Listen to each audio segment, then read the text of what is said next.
Welcome back to another edition of Broken Big Boy Toys. Today we're working on the yzf600 Thundercat, and today we're changing the tires because we have some burnout wear and we're in quarantine, so this gives us something to do.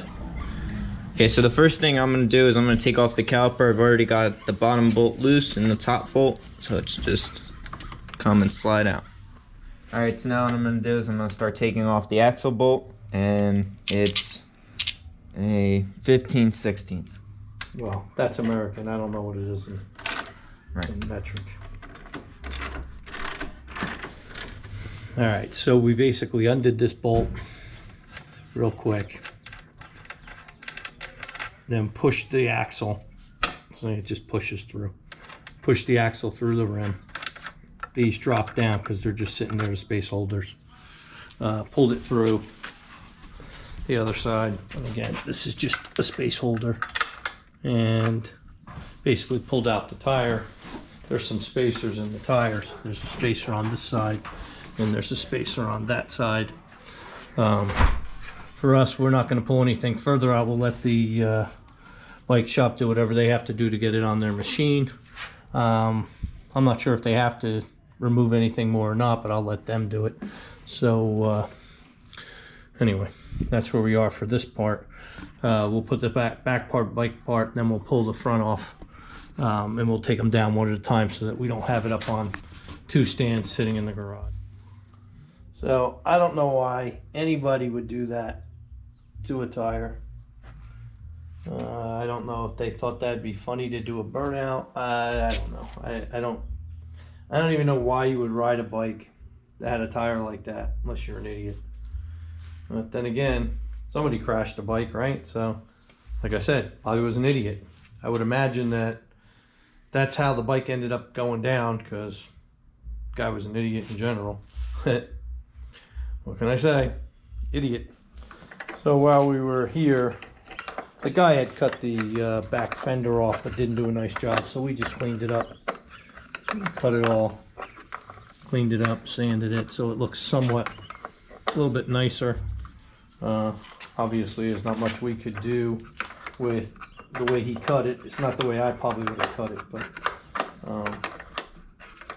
it doesn't look bad.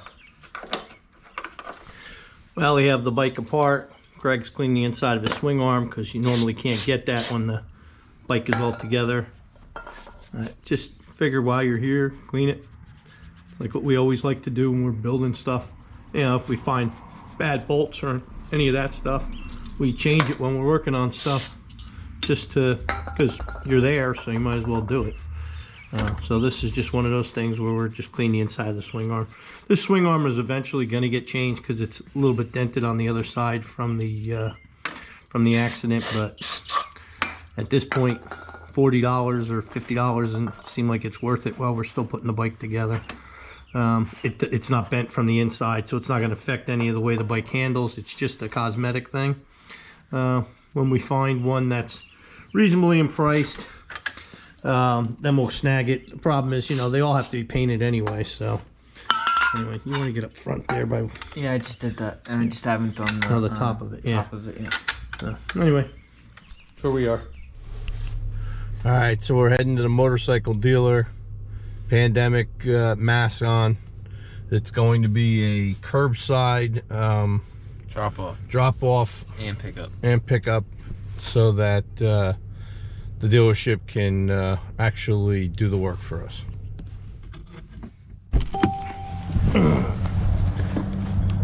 So we're at DHY, and as I said, they have it where you cannot enter and basically stand behind the table. Our wheels are over there, and everybody's inside, and we're just waiting for them to come out to pick up our rims. They got all the doors blocked. This is Corona, New Jersey. All right, so basically DHY says they need a couple hours to do the rims. So what we're gonna do is we're gonna yank the front tire. Just gotta go get our front stand, and then we'll bring the front tire down at the same time. Hopefully they can have it done. So we're gonna see if we can't just yank this real quick and then bring it down. All right, so we put the bike on our front pit bull stand. We're gonna go yank the front tire. Now the front fender doesn't have to come off, but we just prefer to take it off so we don't scratch anything, and it's a little easier to work around it. I mean, it's only 4 screws, so that's what we're gonna do real quick.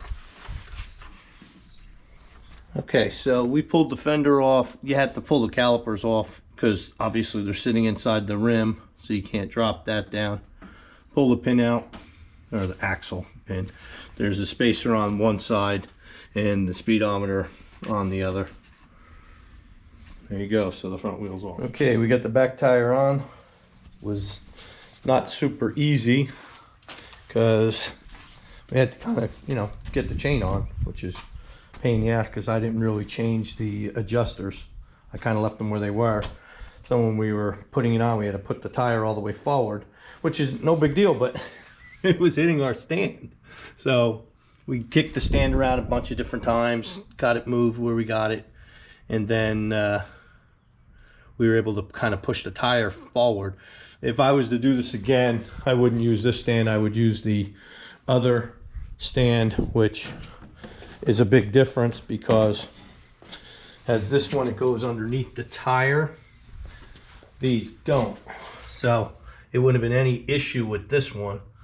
I just didn't think about it. I took it off the race bike thinking it would be out of our way. As we were coming off it, it was actually worse. This would have been more out of our way to get the back tire off. So, you know, hindsight's 2020. So that really held us up because it kept getting caught on, you know, the chain. It got caught on a bunch of different stuff, but you know, we got it done.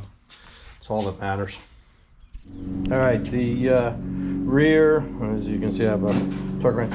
The rear bolt was at 85 foot-pounds. Okay, so the front axle bolt is supposed to be torqued down to 43 foot-pounds of torque, and I figured that out of this since I don't have a manual on the bike. I just looked it up on Google, and the front axle is a 19mm bolt, and they want you to torque it down to 43, and then the rear axle nut is a 24mm with 85 pounds-feet of torque.